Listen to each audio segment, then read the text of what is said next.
Hello guys, welcome back to Anatomy and Pathology. In today's video, we will be talking about shoulder dislocations. Most importantly, I will be showing you how to differentiate between an anterior shoulder dislocation and a posterior shoulder dislocation. Let's dive in.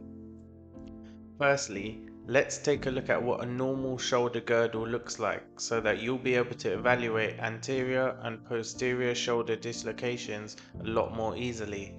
Here, we have a normal AP shoulder and Y view of the scapula. On the AP view, we can see that the humeral head is sitting correctly within the glenoid fossa and just below the acromion process of the scapula. On the Y view, we can see that the proximal humerus aligns with the Y of our scapula, and you will find out later why this is important. Now that we know the normal appearances, let's take a look at an anterior dislocation. Here we have an example of an AP and Y view projection which demonstrates an anterior shoulder dislocation.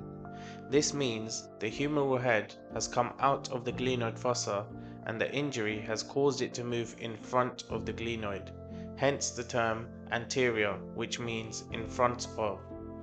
On the AP view, we can see that the glenoid fossa is empty and the humeral head has projected anteriorly and also inferiorly, which is very common with anterior dislocations.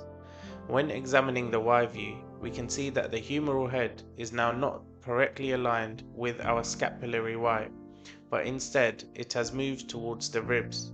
We can see where the humerus would normally align with the Y if there was no dislocation.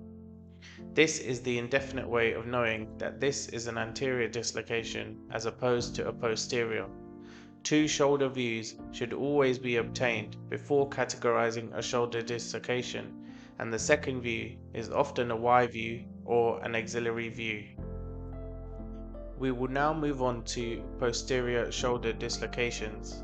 Let's take a look at this AP and Y view which demonstrate a posterior dislocation. We can see on the AP view that the humeral head does not appear to be sitting correctly in the glenoid fossa. It appears to be in a posterior position to the glenoid, i.e. it has moved out of the glenoid socket and instead it has moved behind it. This is further highlighted by the small gap that we can see between the glenoid and the humeral head. We can also see that the humeral head resembles that of a light bulb appearance due to the fact that it has internally rotated whilst being stuck behind the glenoid.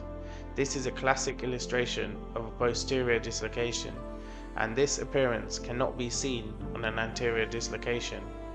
We can see on our Y view that the humeral head is not correctly aligned with our scapulary Y, but instead of moving towards the ribs, it has now moved further away from the ribs, while still being displaced in relation to our scapulary Y sign. These are the classic characteristics of a posterior shoulder dislocation. So we now know the differences between an anterior and posterior shoulder dislocation.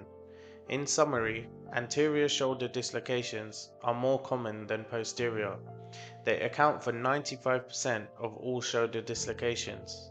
In comparison, posterior shoulder dislocations approximately account for only 5% and are far more rare.